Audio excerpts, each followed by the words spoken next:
आपल्या आग्रहाला जर राहिलो तर शत्रू सुद्धा तुमचा सन्मान करतो. मराठ्यांनी हा सन्मान पुन्हा प्राप्त करायचा आहे म्हणून मिळालेला आहे.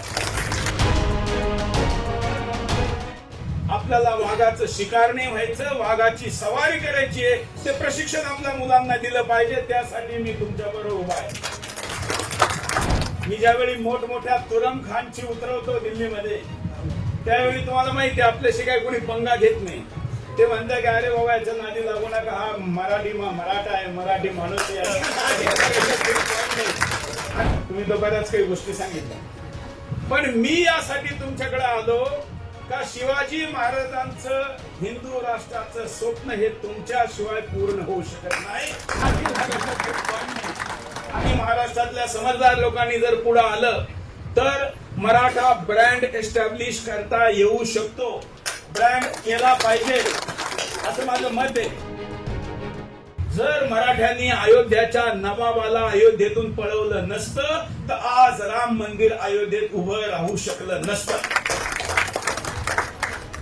संपूर्ण जग हे कुठल्या तरी नायकाच्या शोधात आहे. तो नायक व्यक्ती असू शकतो, तो नायक संघटना असू शकते, तो नायक कोणी समाज असू शकतो जो पुढे येऊन या जिहाद्यांना हरवू शकतो. आणि असा हरवण्याचा इतिहास जर कोणाचा असेल तर फक्त माझ्या राजाचा आहे, आमच्या रक्ताचा आहे.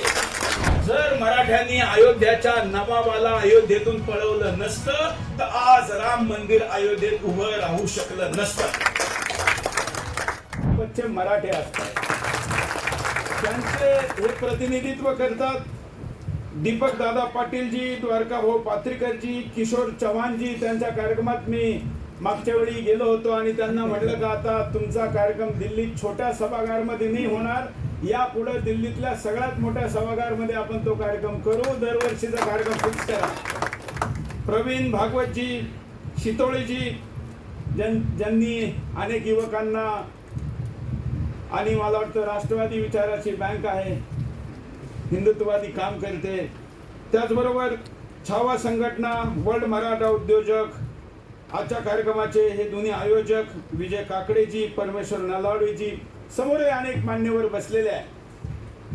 खरं तर तुम्ही मला का बोलवलं मला माहित नाही, तुम्ही तो बऱ्याच काही गोष्टी सांगितल्या, पण मी यासाठी तुमच्याकडे आलो का शिवाजी महाराजांचं हिंदू राष्ट्राचं स्वप्न हे तुमच्याशिवाय पूर्ण होऊ शकत नाही म्हणून आले.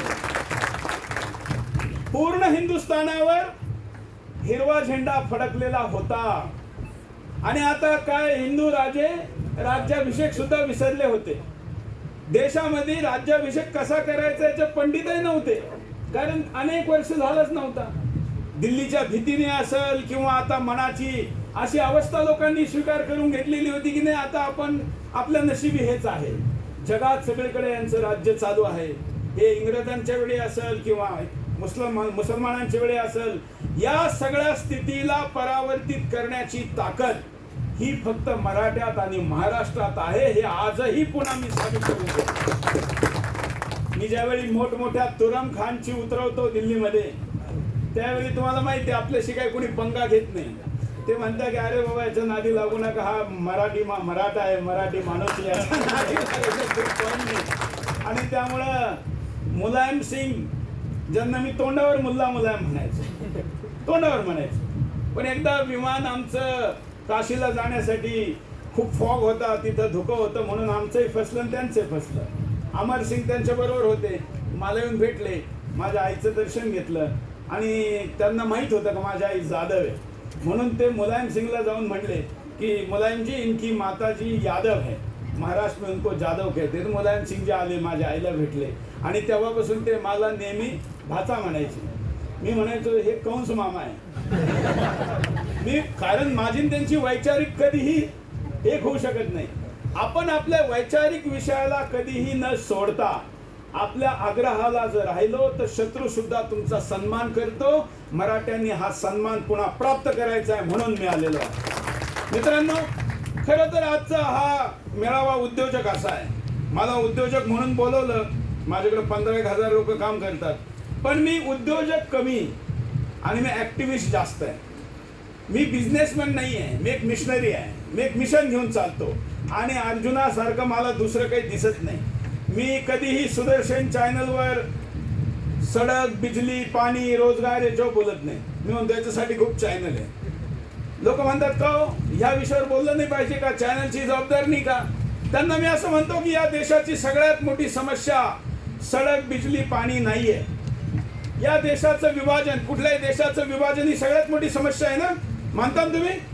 मग या देशाचं विभाजन हे सडक, बिजली, पाणीसाठी झालं का? नाही. कशामुळे झालं? हिंदू मुसलमानमुळे झालं. आणि म्हणून मुसलमान या समस्येचा समूळ आणि कायमचा नाश करायचा असेल तर ते काम सुरेश चव्हाण यांनी हातात घेतलेले आणि ते करून दाखवेल. आणि माझी प्रेरणा काय? छत्रपती शिवाजी महाराज जे सुदर्शनच्या कार्यालयात आले असतील त्यांनी पाहिलं का सुदर्शनच्या, ज्याला आम्ही मीडिया मंदिर नाव दिलेलं आहे, खूप मोठं कॉम्प्लेक्स आहे. आम्ही त्यावर सगळ्यात उंच जागेवर छत्रपती शिवाजी महाराजांची मूर्ती आम्ही स्थापित केलेली आहे. बिल्डिंगवर भगवा झेंडा आहे. लोकांनी ज्यावेळी आमचं काम चालू होतं बिल्डिंग बनवायचं त्यावेळी कॉन्ट्रॅक्टर म्हणला की साहेब कॉर्पोरेट ऑफिसवर असं काही लावती नाही, सगळ्यांच्या पुढं एक छोटंसं नाव दिलेलं असतं. मी म्हणलं कारण काय? ते म्हणलं इथं काय आहे, यूपी आहे. तसं मी दिल्लीत राहतो पण टेक्निकली नोएडा हा यूपीचा भाग येतो. तर इथं एक्स्टॉर्शन मागितलं जातं. लोक कोण आयडेंटिटी लपवतात, फक्त प्लॉटचा नंबर लिहिलेला असतो. मी म्हणलं ते लपवतात जे घाबरतात. आम्ही घाबरणाऱ्याची औलाद नाही, आम्ही घाबरवणाऱ्याची आहोत. आणि आम्ही हिमतीने आमच्या बिल्डिंगवर आजही मोठा भगवा झेंडा आहे.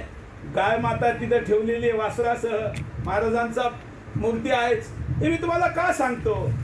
का आज रोजगार ही मोठी समस्या जरी असली तरी एक मोठ्या समस्येच्या समाधानातून रोजगार मिळू शकतो, याकडे पण आपण पाहिलं पाहिजे.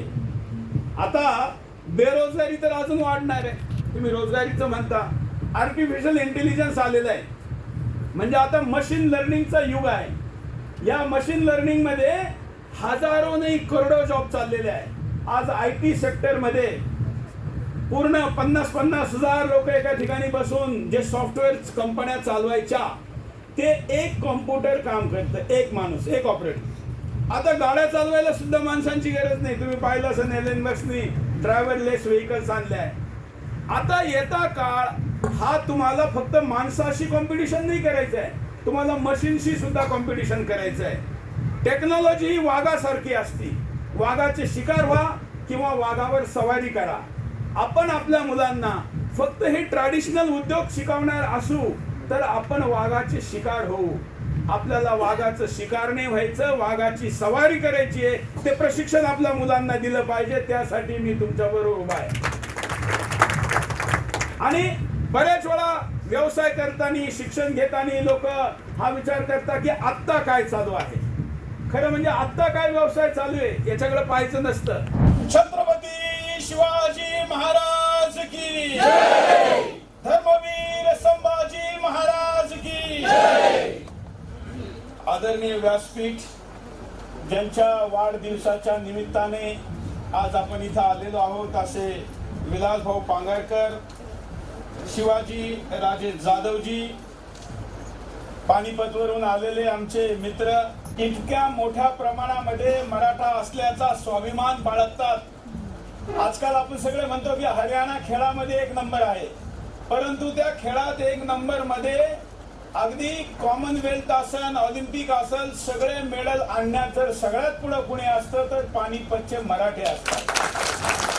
त्यांचे हे प्रतिनिधित्व करतात दीपक दादा पाटीलजी, द्वारका भाऊ पात्रीकरजी, किशोर चव्हाणजी. त्यांच्या कार्यक्रमात मी मागच्या वेळी गेलो होतो आणि त्यांना म्हटलं का आता तुमचा कार्यक्रम दिल्लीत छोट्या सभागृहामध्ये नाही होणार, यापुढे दिल्लीतल्या सगळ्यात मोठ्या सभागृहामध्ये आपण तो कार्यक्रम करू. दरवर्षीचा कार्यक्रम फिक्स केला. प्रवीण भागवतजी, शितोळेजी, ज्यांनी अनेक युवकांना, आणि मला वाटतं राष्ट्रवादी विचाराची बँक आहे, हिंदुत्ववादी काम करते.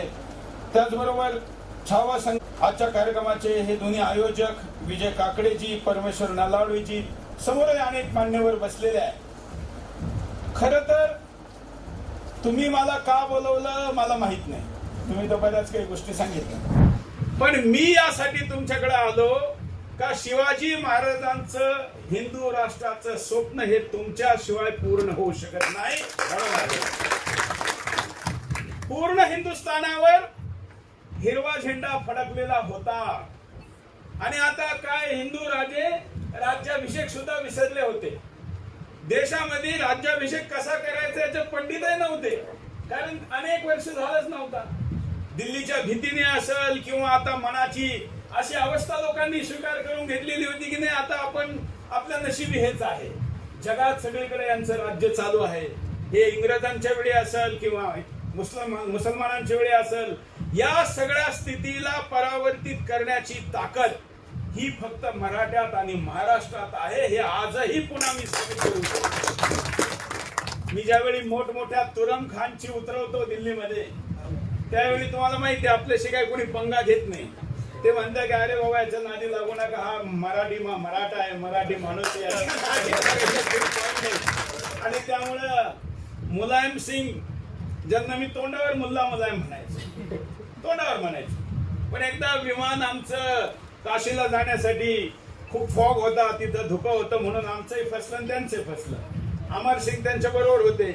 मला येऊन भेटले, माझ्या आईचं दर्शन घेतलं आणि त्यांना माहित होतं का माझी आई जाधव आहे, म्हणून ते मुलायम सिंगला जाऊन म्हणले की मुलायम जी इनकी माताजी यादव है, महाराष्ट्र में उनको जाधव कहते. मुलायम सिंग जे आले माझ्या आईला भेटले आणि तेव्हापासून ते मला नेहमी भाचा म्हणायचे.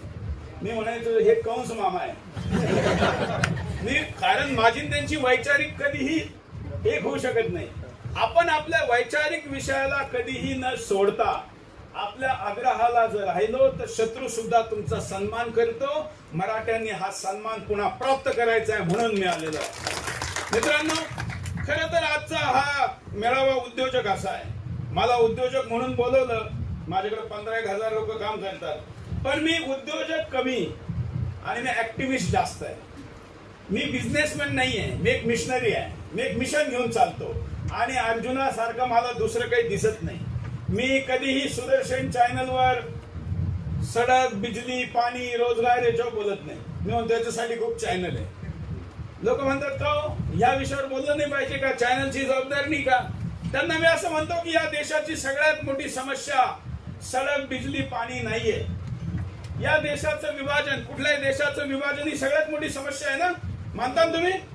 मग या देशाचं विभाजन हे सडक, बिजली, पाणीसाठी झालं का? नाही. कशामुळे झालं? हिंदू मुसलमान मुळे झालं. आणि म्हणून मुसलमान या समस्येचा समूळ आणि कायमचा नाश करायचा असेल तर ते काम सुरेश चव्हाण यांनी हातात घेतलेलं आहे आणि ते करून दाखवू. आणि माझी प्रेरणा काय? छत्रपती शिवाजी महाराज जे सुदर्शनच्या कार्यालयात आले असतील त्यांनी पाहिलं का सुदर्शनच्या, ज्याला आम्ही मीडिया मंदिर नाव दिलेलं आहे, खूप मोठं कॉम्प्लेक्स आहे. आम्ही त्यावर सगळ्यात उंच जागेवर छत्रपती शिवाजी महाराजांची मूर्ती आम्ही स्थापित केलेली आहे. बिल्डिंगवर भगवा झेंडा आहे. लोकांनी ज्यावेळी आमचं काम चालू होतं बिल्डिंग बनवायचं, त्यावेळी कॉन्ट्रॅक्टर म्हणला की साहेब कॉर्पोरेट ऑफिसवर असं काही लावती नाही, सगळ्यांच्या पुढे एक छोटंसं नाव दिलेलं असतं. मी म्हटलं कारण काय? ते म्हणले इथं काय युपी आहे. तसं मी दिल्लीत राहतो पण टेक्निकली नोएडा हा युपीचा भाग येतो. तर इथं एक्स्टॉर्शन मागितलं जातं. लोक कोण आयडेंटिटी लपवतात, फक्त प्लॉटचा नंबर लिहिलेला असतो. मी म्हणलं ते लपवतात जे घाबरतात. आम्ही घाबरणाराची औलाद नाही, आम्ही घाबरवणाराची आहोत. आणि आम्ही हिमतीने आमच्या बिल्डिंगवर आजही मोठा भगवा झेंडा आहे. गाय माता तिथं ठेवलेली वासरासह महाराजांचा मूर्ती आहेच. हे मी तुम्हाला का सांगतो? का आज रोजगार ही मोठी समस्या जरी असली तरी एक मोठ्या समस्येच्या समाधानातून रोजगार मिळू शकतो, याकडे पण आपण पाहिलं पाहिजे. आता बेरोजगारी तर अजून वाढणार आहे. तुम्ही रोजगारीचं म्हणता, आर्टिफिशियल इंटेलिजन्स आलेलं आहे, म्हणजे आता मशीन लर्निंगचा युग आहे. या मशीन लर्निंग मध्ये हजारो नाही करोडो जॉब चाललेले आहे. आज आयटी सेक्टर मध्ये पूर्ण 50,000 लोक एका ठिकाणी बसून जे सॉफ्टवेअर कंपन्या चालवायच्या, ते एक कॉम्प्युटर काम करतं, एक माणूस, एक ऑपरेटर. आता गाड्या चालवायला सुद्धा माणसांची गरज नाही. तुम्ही पाहिलं असेल एलन मस्कनी ड्रायव्हरलेस व्हेकल्स आणलाय. आता येता काळ हा तुम्हाला फक्त माणसाशी कॉम्पिटिशन नाही करायचंय, तुम्हाला मशीनशी सुद्धा कॉम्पिटिशन करायचंय. टेक्नॉलॉजी ही वाघासारखी असती. वाघाचे शिकार व्हा किंवा वाघावर सवारी करा. आपण आपल्या मुलांना फक्त हे ट्रॅडिशनल उद्योग शिकवणार असू तर आपण वाघाचे शिकार होऊ. आपल्याला वाघाचं शिकार नाही व्हायचं, वाघाची सवारी करायची आहे. ते प्रशिक्षण आपल्या मुलांना दिलं पाहिजे. त्यासाठी मी तुमच्या बरोबर उभा आहे. आणि बऱ्याच वेळा व्यवसाय करताना, शिक्षण घेताना लोक हा विचार करतात की आत्ता काय चालू आहे. खरं म्हणजे आत्ता काय व्यवसाय चालू आहे याच्याकडे पाहायचं नसतं. पाहायचं असतं पुढच्या काळामध्ये काय व्यवसाय टिकणार आहे. म्हणून मी माझ्याकडे कोणी जर विचारायला आलं का मुलाला काय शिक्षण दिलं पाहिजे, तर मी त्याला सांगतो की तुझा मुलगा आता शिक्षणाला जाईल, 5 वर्ष शिकल, मग बाहेर येईल, 5 वर्ष अनुभव घेईल आणि त्यानंतर कामाला लागल. तोपर्यंत इंजिनिअरिंग, आज पहा ना इंजिनिअरिंगची काय स्थिती आहे, इंजिनिअरची अवस्था काय, सिव्हिलची काय किंवा बाकी सगळ्या इंजिनिअरिंगची अवस्था काय. अशा स्थितीमध्ये येत्या काळात 25 वर्षांनी काय, 30 वर्षांनी काय याचा विचार करून आपण व्यवसाय केले पाहिजे असं मला वाटतं. महामंडळाला 300 कोटी रुपये या ठिकाणी सरकार देतं. तुम्ही बँकिंग वाले आहात, तुम्हाला हा विषय माहित असेल, बाकी मला माहित नाही कोणाला हा समजेल का नाही. पण विदेशामध्ये अनेक असे फंड आहेत ज्याला जर, कारण सरकार गॅरंटी घेते तुमच्या पैशाची, तर तुम्हाला 300 कोटी हे देतं, 600 कोटी मी आणून द्यायला तयार आहे. सरकार गॅरंटी घेत असेल तर 600 कोटी आणि आकडा 600, 600, 900 ऑड होईल म्हणून एक 700 कोटी आणून देऊ, म्हणजे 1000 कोटीचा होऊन जाईल. पैशाची कमी नाहीये, मुद्दा त्या पैशाचा योग्यपणे वापर करून त्याचा एस्टॅब्लिशमेंट करण्याचा. आणि मला खूप आनंद आहे आजच्या कार्यक्रमामध्ये कर्ज फेडण्याला सन्मान देण्याचे भाषण सगळ्यांनी केले. हे होत नाही आणि हे केवळ मराठाच करू शकतो याचा मला गर्व आहे. नाही तर मी असे अनेक मेळावे पाहिलेले, लोक चोरी कसं करायचं शिकवतात, कसं कर्ज डुबवायचं ते शिकवतात. अनेक लोक तर फक्त कर्ज डुबवण्यासाठी कर्ज घेतात, हजारो कोटी. पेनची कंपनी आहे कानपूरची, तिने किती कोटी कर्ज घ्यावं, 7,000 कोटी मार्केटमधून उभे केले, शेअर मार्केटमधून. पेनची कंपनी आणि नंतर हात वर करून टाकले. मालक डुबत नाही, कंपन्या डुबतात, इन्व्हेस्टर डुबतात. ही मार्केटची स्थिती आहे. पण आपण तसं करत नाही, कारण आपण छत्रपती शिवाजी महाराजांचे वंशज आहोत, आपल्यावर ते संस्कार आहेत. हा ब्रँड जर नीट एस्टॅब्लिश झाला तर पैसे लावणाराची कमी नाही, फक्त ब्रँड एस्टॅब्लिश व्हायला पाहिजे. जसं सिंधी माणसाबद्दल, त्याच्या व्यवसायाबद्दल एक इकोसिस्टम आहे. आज दिल्लीमध्ये काय झालेलं आहे, मराठ्यांची इकोसिस्टीम संपलेली आहे. पूर्वी मराठ्यांची इकोसिस्टीम होती दिल्लीमध्ये. इकोसिस्टीम म्हणजे एक पूर्ण सेटअप, ज्या सेटअप मध्ये लिहिणारे, बोलणारे, वाचणारे, काम करणारे, लढणारे, सरकार चालवणारे, ही जी सगळी व्यवस्था असते सरकारची आणि समाजाची, त्याला इकोसिस्टीम म्हणतात. हे आपल्या विरुद्ध आहे. आपल्या गाण्यांमध्ये सुद्धा त्याचा आपल्याला प्रतिबिंब दिसतं. महाराष्ट्र गीतामध्ये आपण म्हणतो ना का सुवर्ण सिंहासनापुढं, दुसऱ्या कुसुमाग्रजांच्या गीतामध्ये आपण म्हणलेलं आहे, सुवर्ण सिंहासनापुढं झुकली न मान. आणि महाराष्ट्र गीतात आपण म्हणतो दिल्लीचे ही तख्त राखतो. तो दिल्लीचे तख्त राखतो हा शब्द नाहीये, दिल्लीचे ही तख्त तोडतो असा मूळ गाणं येते. पण त्याच्यात नंतर बदल केला गेला की दिल्लीचे ही तख्त राखतो महाराष्ट्र माझा. दिल्लीमध्ये अँटी महाराष्ट्र इकोसिस्टीम आहे, आजही आहे. त्याला काय मोदी शहा जबाबदार नाही, ती त्यांच्या आधीपासून आहे. मराठी माणसाला महाराष्ट्राच्या दिल्लीच्या सिस्टीम मध्ये घुसू दिलं जात नाही. ती इंग्रजांनी सुरू केलेली, ब्रिटिशांनी आपलं मुसलमानांनी सुरू केलेली, ब्रिटिशांनी पुढे चालू ठेवलेली डीप स्टेट आहे.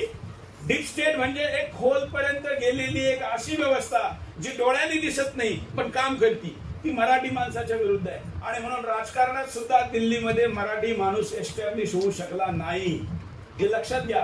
पार्ट्या कोणत्या सोडून द्या, परंतु ती सिस्टीम जी आहे तिच्या समोर जाऊन काम करण्याचं भाग्य मला भेटलं. आणि महाराजांच्या आशीर्वादाने गेले 21 वर्ष आपण लाल किल्ल्यावर भगवा लावतो आणि लढतो आणि लढत राहू. केल्याने होत आहे रे आधी, केलेच पाहिजे. त्यामुळं हे सगळं करताना एक मराठा ब्रँड याच्यावर आपण काम करणं गरजेचं आहे. हे मार्केटिंगचं युग आहे. दया मागितलेली मिळत नाही आणि दया वाद मागत नसतो, बरोबर ना. वाद हा दया मागतो का कधी नाही. मराठा म्हणतो पाठीत वार करू नको, समोरून कर, असंच आपण म्हणतो. आपल्याबद्दल लोकांमध्ये धारणा आहे की हा माणूस दिलेला शब्द पाळणारा, वचन निभावणारा, रघुकुल ऋणित सदा चली आहे, प्राण जाय पर वचन न जाय, हे आपल्याबद्दल म्हणलं जातं. अशा मराठ्यांनी आता एक नवीन ब्रँड तयार करणं गरजेचं आहे, एक इमेज तयार करणं गरजेचं आहे आणि ती इमेज करण्यासाठी सगळ्यांनी म्हणून प्रयत्न केले पाहिजे. त्यातून मग जो फायदा होईल तो सगळ्यांना होतो. छत्री घेतली तर तुम्हाला एकट्याला फायदा होतो, झाड लावलं तर 5-50 लोकांना फायदा होतो, शेड उभारलं तर हजारो लोकांना फायदा होतो. अशीच ही व्यवस्था असते. ही व्यवस्था निर्माण करण्यासाठी महाराष्ट्रातल्या समजदार लोकांनी जर पुढे आलं तर मराठा ब्रँड एस्टॅब्लिश करता येऊ शकतो. ब्रँड केला पाहिजे असं माझं मत आहे. आणि तो ब्रँड आज माझ्याकडे अनेक राज्यातल्या गाड्या आहेत. मी गाडी अनेक आमच्या ऑफिसला ज्या वेगवेगळ्या गाड्या आहेत, ज्या ज्या राज्यात ज्या ज्यावेळी टॅक्सची सूट असते आम्ही त्या राज्यातून ती गाडी घेतो. पण दिल्लीमध्ये ज्या गाडीवर महाराष्ट्र पासिंग आहे त्या गाडीचा सन्मान जास्त असतो. हा माझा व्यक्तिगत अनुभव आहे. तो सन्मान अजून वाढू शकतो. आपण ते कॉन्ट्रीब्युशन करू शकतो. आपण भारतीय सेनेत ते करून दाखवलेलं आहे, वेगवेगळ्या क्षेत्रात करून दाखवलेलं आहे. आणि म्हणून मराठा ब्रँड कसा वाढवता येईल, असं कुठं कमी आहे जिथं आम्ही जाऊ शकतो त्याचा शोध घेतला पाहिजे आणि एक लॉंग टर्म योजना बनवली पाहिजे. आज आपल्या विरुद्धची इकोसिस्टीम कशी काम करते तुम्ही पहा. मराठ्यांनी ज्या ज्या राजधान्या उभ्या केल्या होत्या त्या स्वतंत्रोत्तर भारताच्या राज्याच्या राजधान्या झाल्या नाही, ठरवून नाही केल्या. उदाहरणार्थ महाराष्ट्राची राजधानी पुणे पाहिजे होती की मुंबई? पुणे. पण केली कुठली? मुंबई. गुजरातची राजधानी बडोदा पाहिजे होती का आत्ताच अहमदाबाद? बडोदाच राजधानी होती, पण ठरवून बडोदा नाही केली, अहमदाबाद केली, ज्याला मी कर्णावती म्हणत असतो. उत्तर प्रदेशची राजधानी काय पाहिजे होती? अयोध्या, पण अयोध्या नाही करू दिली. काय केली? लखनौ. असं तुम्ही मध्य प्रदेश मध्ये जा, मराठीची राजधानी काय होती? इंदोर, पण इंदोर नाही करू दिली. कुठली केली? भोपाळ, नवाबचं शहर. असं प्रत्येक तुम्ही पूर्ण देशभरामध्ये जा, सगळ्या ठिकाणी जसं तुम्ही ओडिशामध्ये जा तर ओडिशामध्ये भुवनेश्वर नव्हतं कॅपिटल, आपलं कॅपिटल आपण कटक तयार केलेलं होतं, पण आपण कटक नाही होऊ दिलं. तमिळनाडूमध्ये जा, राजधानी काय व्हायला पाहिजे होती? तंजाऊर, पण काय केली? चेन्नई. एक टोकाला आहे. म्हणजे जे जे मराठ्यांनी स्थापित केलं ते होऊ द्यायचं नाही. यालाच म्हणता मराठ्यांचं नामो निशाण मिटवायचं. याला ही आपल्या विरुद्ध इकोसिस्टीम झाली. एवढंच नाही, बाजीरावांची समाधी आहे मध्य प्रदेशमध्ये. त्या ठिकाणी उत्तर भारतातून दक्षिण भारतातून उत्तर भारतात जाण्या येण्याचा जो व्यापार होता तो तिथं चालायचा. चुंगी नाका मराठ्यांचा त्या ठिकाणी होता.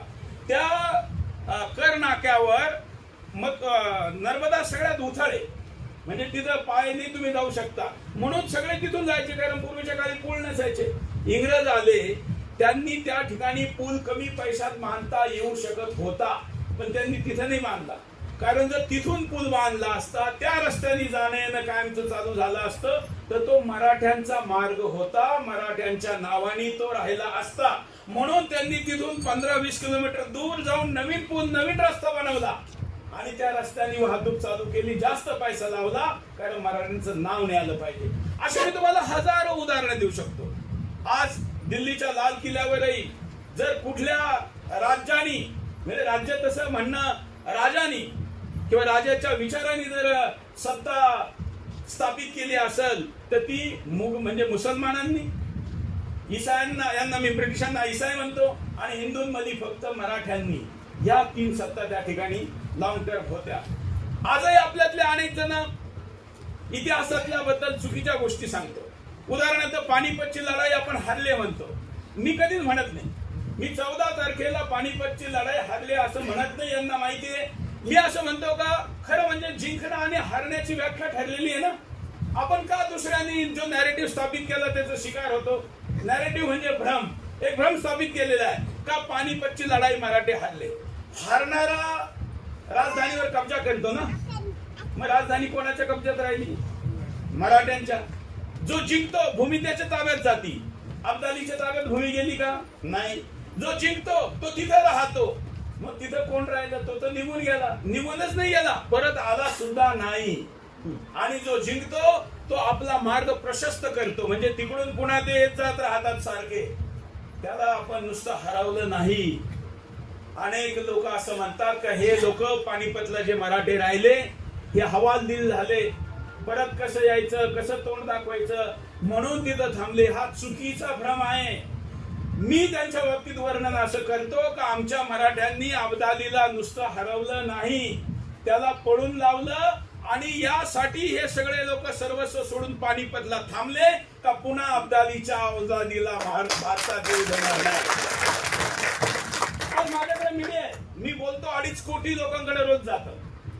तर मी हे जर बोलत राहिलो तर लोक पानिपत या विषयामध्ये त्यांची धारणा बदलत. मी दर 14 ऑगस्टला सुदर्शनवर 1 तासाचा कार्यक्रम करतो आणि ही लढाई आम्ही जिंकलेली आहे असंच म्हणतो. पण आपण दुर्भाग्याने कुणी हारला का म्हणता त्याचं पानिपतचा आपणच चुकीची धारणा बनवतो. हे बनवली नाही पाहिजे. आपण शत्रूची भाषा नाही बोलली पाहिजे. आपण त्या बाजूनी नाही आहोत, आपण या बाजूने आहोत. त्यामुळे औरंगजेब काय बोलतो याचा आपण शिकार नाही व्हायला पाहिजे. आपण राजे काय बोलतात त्या भाषेत बोललं पाहिजे. आणि म्हणून ही धारणा घेऊन या देशामध्ये ब्रँड मराठा, आणि मराठा ब्रँड हा काय कोणाला लुटणारा नाही. मराठा ब्रँड म्हणजे कुठल्या अबलाची इज्जत असुरक्षित होईल असा नाही. जसं कुठे मुस्लिम शासक जर मजबूत झाला तर त्या ठिकाणी महिलांना बुरखे घालावे लागतात, बरोबर ना. अफगाणिस्तान मध्ये इस्लामचं राज्य आलं, महिला स्वतंत्र झाल्या की गुलाम झाल्या? गुलाम झाल्या. मला अनेक जण म्हणतात चव्हाण के तुम्ही फार कट्टर आहात, मग कट्टर हिंदूत आणि कट्टर मुसलमानात काय फरक आहे? दोन्ही वाईट आहे. मी म्हणतो नाही, जास्तीत जास्त हिंदू कट्टर झाला तर काय होतो, तो जितका जास्त कट्टर होईल तेवढं आपलं सर्वस्व सोडतो आणि हिमालयात जाऊन संन्यास घेतो, नाही एखाद्या झाडाखाली जाऊन आश्रम स्थापित करतो, सगळं सोडून देतो. कट्टर झाला तर हेच करतो ना. पण मुसलमान जर कट्टर झाला तर काय करतो? बॉम्ब बांधून फुटतो आणि लोकांना मारतो. दोन्ही कट्टरची तुलना होऊ शकते का? नाही होऊ शकत. त्यामुळे आपण आपला ब्रँड कसा स्थापित करायचा याच्यावर विचार केला पाहिजे. जगामध्ये सध्या एक मोठी समस्या आहे ज्याचं समाधान फक्त याच मातीत आहे. माझ्या या शब्दाला लिहून ठेवा. येत्या काळात हेच वाक्य तुम्हाला ऐकायला भेटल आणि हेच समाधान आहे. हाच मोठा रोजगार, हाच मोठा उद्योग असणार आहे. ज्यावेळी अटक ते कटक मराठ्यांनी सगळ्यांना हरवलं आणि आपला झेंडा लावला, त्यावेळी आपण धर्म कार्य तर केलं, परंतु आपण संपन्न झालो का नाही झालो? ती संपन्नता होती म्हणून इथं साहित्याचा विकास झाला, ती संपन्नता होती म्हणून कलेचा विकास झाला, ती संपन्नता होते म्हणून भगवा फडकत राहिला. सगळ्या मार्गात महाराष्ट्र आजही पुढे आहे. 33% टॅक्स देतो आपण या देशाला आजही. या स्थितीत सुद्धा असा हा जो महाराष्ट्र आहे, या महाराष्ट्राने पराक्रम केला म्हणून त्याला त्याची फळं भेटली. याचना नाही केली. याचना केली का? नाही. लढलो, रडायचं नाही, लढायचं हा सिद्धांत ठेवला. आणि तो सिद्धांत जर आपण पुन्हा अंगीकारला तर जगात इस्लामी आततायांच्या पुढे लढणारा कोण याची लोक शोध घेत आहेत. ब्रिटन धाराशाही झालंय. दर आठवड्याला 5 चर्च विकले जातात. त्यातले 4 चर्च मध्ये मस्जिद आणि 1 चर्च मध्ये मंदिर उभं राहत आहे. युरोप संपत आलाय. जर्मनीमध्ये आता जर्मन माणसं जर्मनी सोडायला लागली. अमेरिकेची स्थिती काय? या वर्षीची जी निवडणूक झाली त्या निवडणुकीमध्ये मूळ अमेरिकन निवासी आणि घुसखोर हा मुद्दा होता. एलन मस्क सारखा उद्योगपती त्याच्यात उतरला. वेगवेगळ्या उद्योगपत्यांनी म्हणलं की आम्ही एवढा हाडा मासाचं पाणी करून हा अमेरिका उभा केला आणि दुसरे पार्टीवाले वेगवेगळ्या देशातून घुसखोरांना आणतात आणि त्यांना या देशाचा राजा बनवताय. अमेरिकन लोक कमी मुलं जन्माला घालतात आणि हे जास्त मुलं जन्माला घालतात. जेवढे जास्त मुलं तेवढे त्यांना सबसिडी जास्त मिळते. अमेरिकेची स्टोरी सांगतो मी. हे आपल्याकडे पण तीच आहे. अमेरिकेमध्ये घुसखोऱ्याच्या विरुद्ध आंदोलन होऊ शकतं तर भारतात व्हायला पाहिजे का नाही? व्हायला पाहिजे की नाही? व्हायला पाहिजे. आता आपल्याला वाटते सरकारने केलं पाहिजे. आता सगळ्या जाती आरक्षण मागताय आणि सगळ्या जातींनी मागितलेलं आरक्षण 100% जरी दिलं तरी पुढच्या 5 वर्षात 2 लाखापेक्षा जास्त रोजगार मिळणार नाही. अति झालं तरी तेवढे नाही पण मिळतील तर ते एवढे. आज महाराष्ट्रात 1 कोटी घुसखोर आहे. सगळ्यात जास्त बांगलादेशी आहे. मुंबईत 40 लाख आहे. या जिल्ह्यामध्ये 11 लाख आहे. पुण्यामध्ये 12 लाख आहे. नाशिक मध्ये 6.5 लाख आहे. नाशिक मध्ये पहा ना तुम्ही, 19च्या निवडणुकीमध्ये 18,500 मुसलमान मतदाता होता. मतदार किती होते? 18,500. 5 वर्षात 24च्या निवडणुकीमध्ये 84,000 झाले. एवढे लोक पोटातून जन्माला येतात का?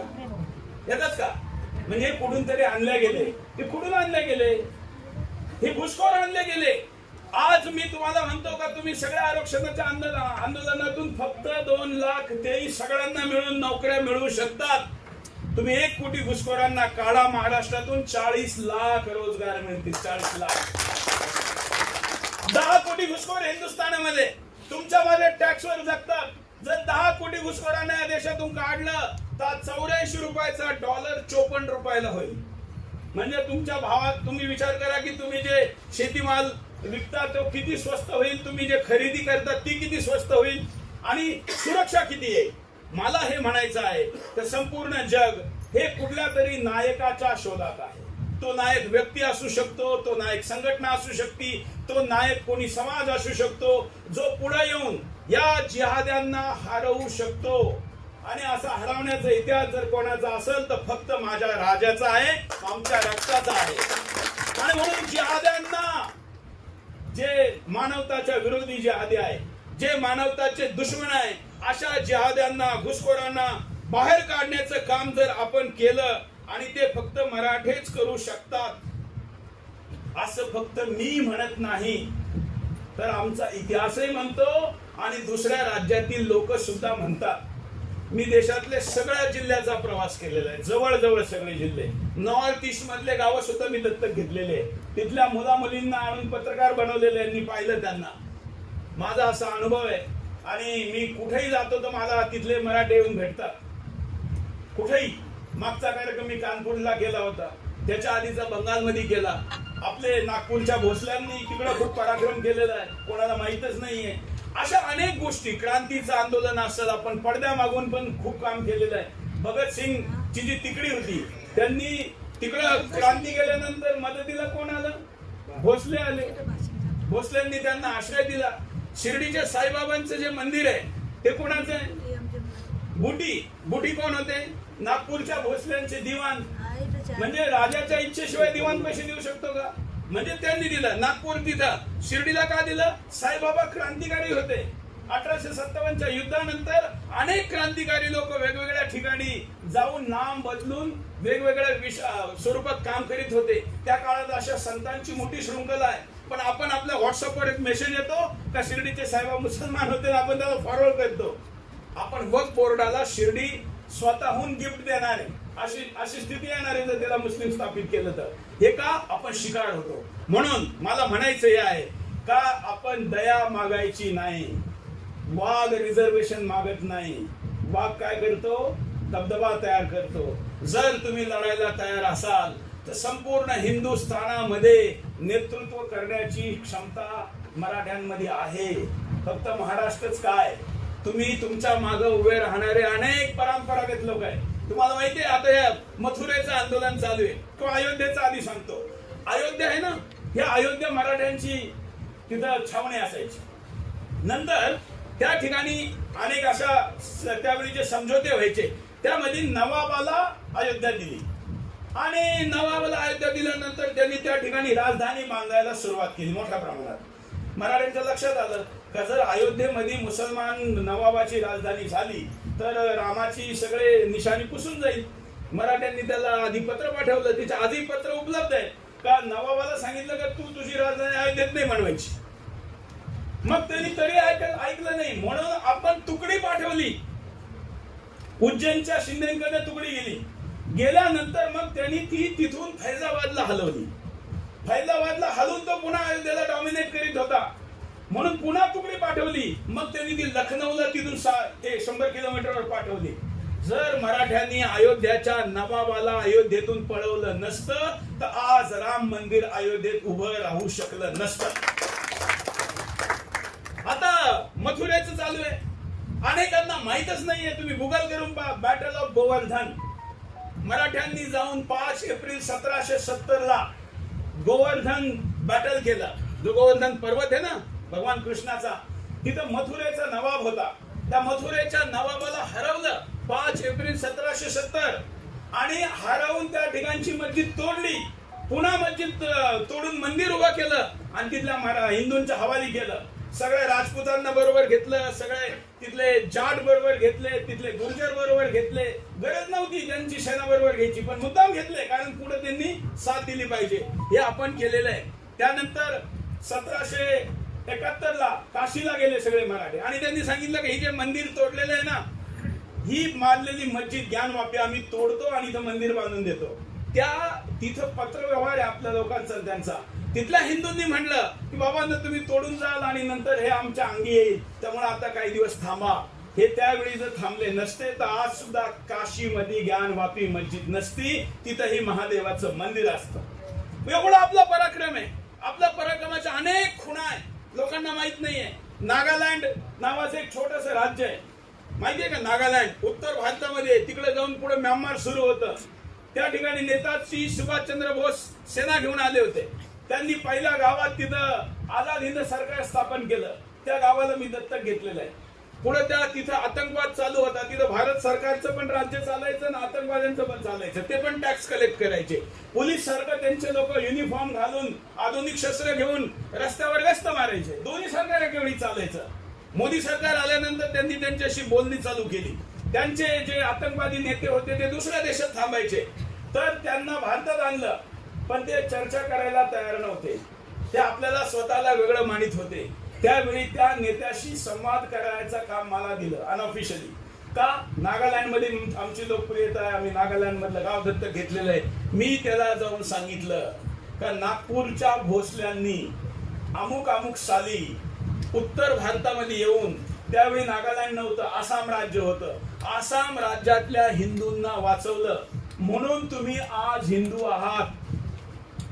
त्यात मी त्यांचा वंशज आहे, तुला माझ्याशी बोललं पाहिजे. हा संवाद, हा मेसेज गेला. जो आतंकवाद्यांचा नेता भारत सरकारशी बोलायला तयार नव्हता, तो माझ्याशी बोलायला तयार झाला. नंतर मग तो संवाद पुढे चालू झाला. आज मी हे यासाठी सांगतो, हे पुढे माईकवर अजून सांगितले नाही, यासाठी सांगतो की मला तुम्हाला सांगायचंय का तुमच्यामध्ये माझ्यामध्ये ते रक्त आहे, ज्या रक्ताने पराक्रम केलेला आहे. ज्या रक्ताने पराक्रम केला, एक एक सेंटीमीटर भूमी आपण या देशाची, राज्याची शत्रूला देऊ दिली नाही. आज जर वक्फ बोर्ड ती जमीन घेत असेल तर आपण सरकारकडे डोळा लावून बसणार का?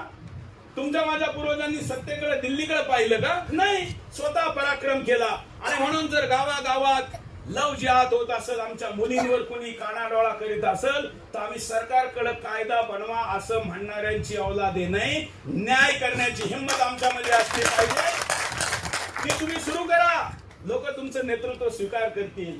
अशा अनेक संभावना आहे. कारण अत्याचारी कंसाचं ज्यावेळी राज्य वाढलं, त्यामुळं तर श्रीकृष्णाची एक्सेप्टन्स वाढली ना. इथं औरंगजेब किंवा हे सगळे आदिलशाही, कुतुबशाही, या सगळ्या शाळा होत्या, म्हणून शिवाजी महाराजांचा जन्म आणि त्यांच्या पराक्रमाची किंमत झाली ना. ती स्थिती आज पुन्हा हिंदुस्थानात आहे. जगभरात 57 मुस्लिमी देश आहे. सगळा ईसाई देश आता एक इस्रायलकडे पाहत आहे आणि दुसरं भारताकडे पाहत आहे. पण भारतात त्यांना अजून तशी नीट स्ट्रेंथ दिसत नाहीये. इस्रायलचं नाव घेतलं म्हणून तुम्हाला सांगतो, तुम्हाला माहिती आहे इस्रायलमध्ये 30% लोक मराठी बोलतात. 30%. का बोलतात? 2000 वर्षापूर्वी ज्यावेळी त्यांचा देश त्यांच्याकडनं हिसकावून घेतला होता, त्यावेळी ते ओढ्यांनी नावा घेऊन गुजरात आणि महाराष्ट्र बॉर्डरवर आले. त्यांना फक्त भारताने आश्रय दिला. हिटलरने त्यांच्या बरोबर काय केलं तुम्ही इतिहासामध्ये वाचलेलं आहे. जगातल्या अनेक देशात त्यांना कुठे आश्रय मिळाला नाही. इथं आल्यानंतर त्यांना मराठ्यांनी, महाराष्ट्राने, हिंदूंनी आश्रय दिला. हिंदू राजांनी त्यांना त्यांची पूजा पद्धती करू दिली, त्यांच्या मुलांचे नावं ठेवू दिले. ते मराठी बोलतात. त्या ठिकाणी आजही ज्यावेळी इस्रायल अडचणीत येतं किंवा तिथल्या इस्रायलच्या सेनेमध्ये सगळ्यात जास्त संख्या जर कोणाची आहे तर महाराष्ट्रातून गेलेल्या ज्यूइश लोकांची आहे आज. आणि हे तुम्ही सगळं इंटरनेटवर पाहू शकता. अनेक लोक ते आजही तिथं शिवाजी महाराजांची मूर्ती लावलेले उत्सव होतात, गणपती तिथं बसतो. आज मला म्हणायचं हे आहे का अटके पार झेंडे लावले होते, त्यांचा तर सन्मान होता आहे, राहील. परंतु पुन्हा अटके पार झेंडे लावण्यासाठी मराठ्यांनी आता कमर कसली पाहिजे. ती देशाची, धर्माची आवश्यकता आहे आणि हे तुम्ही करू शकता, हा माझा विश्वास आहे. तो विश्वास व्यक्त करण्यासाठी मी आज तुमच्यामध्ये आलेलो आहे आणि आशा आहे की आपण सगळे या दिशेने येत्या काळामध्ये काम करू. विलासरावांचा वाढ माझ्याशी बोलायला तयार झाला. नंतर मग तो संवाद पुढे चालू झाला. आज मी हे यासाठी सांगतो, हे मी पुढे माईकवर अजून सांगितलेलं नाही, यासाठी सांगतो की मला तुम्हाला सांगायचंय का तुमच्यामध्ये माझ्यामध्ये ते रक्त आहे, ज्या रक्तानी पराक्रम केलेला आहे, ज्या रक्तानी पराक्रम केला, एक एक सेंटीमीटर भूमी आपण या देशाची, राज्याची शत्रूला देऊ दिली नाही. आज जर वक्फ बोर्ड ती जमीन घेत असेल तर आपण सरकारकडे डोळा लावून बसणार का? तुमच्या माझ्या पूर्वजांनी सत्तेकडे, दिल्लीकडे पाहिलं का? नाही, स्वतः पराक्रम केला. आणि म्हणून जर गावागावात लव जिहाद होत असेल, आमच्या मुलींवर कुणी कानाडोळा करीत असेल, तर आम्ही सरकारकडे कायदा बनवा असं म्हणणाऱ्यांची औलादे नाही. न्याय करण्याची हिंमत आमच्यामध्ये असली पाहिजे. ती तुम्ही सुरू करा, लोक तुमचं नेतृत्व स्वीकार करतील. अशा अनेक संभावना आहे. कारण अत्याचारी कंसाचं ज्यावेळी राज्य वाढलं, त्यामुळं तर श्रीकृष्णाची एक्सेप्टन्स वाढली ना. इथं औरंगजेब ट्रेंड दिसत नाहीये. इस्रायलचं नाव घेतलं म्हणून तुम्हाला सांगतो, तुम्हाला माहिती आहे इस्रायल मध्ये 30% लोक मराठी बोलतात. 30% का बोलतात? 2000 वर्षापूर्वी ज्यावेळी त्यांचा देश त्यांच्याकडे हिसकावून घेतला होता, त्यावेळी ते ओढ्यानी नावा घेऊन गुजरात आणि महाराष्ट्र बॉर्डरवर आले. त्यांना फक्त भारताने आश्रय दिला. हिटलरने त्यांच्या बरोबर काय केलं तुम्ही इतिहासामध्ये वाचलेलं आहे. जगातल्या अनेक देशात त्यांना कुठे आश्रय मिळाला नाही. इथं आल्यानंतर त्यांना मराठ्यांनी, महाराष्ट्राने, हिंदूंनी आश्रय दिला. हिंदू राजांनी त्यांना त्यांची पूजा पद्धती करू दिली, त्यांच्या मुलांचे नावं ठेवू दिले. ते मराठी बोलतात. त्या ठिकाणी आजही ज्यावेळी इस्रायल अडचणीत येतं किंवा तिथल्या इस्रायलच्या सेनेमध्ये सगळ्यात जास्त संख्या जर कोणाची आहे तर महाराष्ट्रातून गेलेल्या ज्यूइश लोकांची आहे आज. आणि हे तुम्ही सगळे इंटरनेटवर पाहू शकता. अनेक लोक ते आजही तिथं शिवाजी महाराजांची मूर्ती लावलेली, उत्सव होतात, गणपती तिथं बसतो. आज मला म्हणायचं हे आहे का अटके पार झेंडे लावले होते, त्यांचा तर सन्मान होता, आहे, राहील.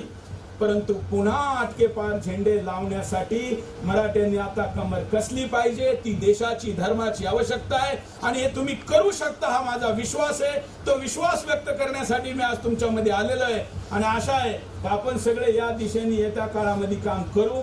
विलासरावांचा वाढदिवस हे याचं निमित्त ठरलं आणि या निमित्ताने उद्योजक हा एक विषय आपण घेतला. परंतु माझी विशेषता ही उद्योजकापेक्षा ही असल्यामुळं मी याच्यावर जास्त जोर दिला. आणि गद्दारांना, देशद्रोह्यांना, मानवताच्या दुश्मनांना संपवणं हा सुद्धा उद्योग आहे का नाही? हा उद्योग आहे. तुम्ही हातात घेऊन पहा, नेतृत्व मिळेल, पैसा पण मिळेल आणि ईश्वराच्या चरणावर स्थान पण मिळेल, याचा मला विश्वास आहे. ते मिळवण्यासाठीचा संकल्प आज आपण इथे घेऊ.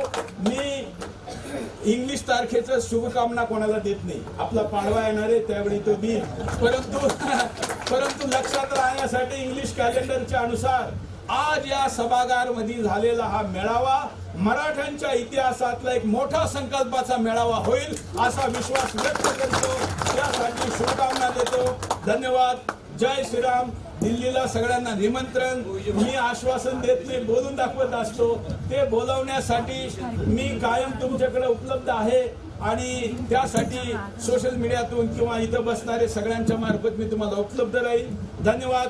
जय श्रीराम.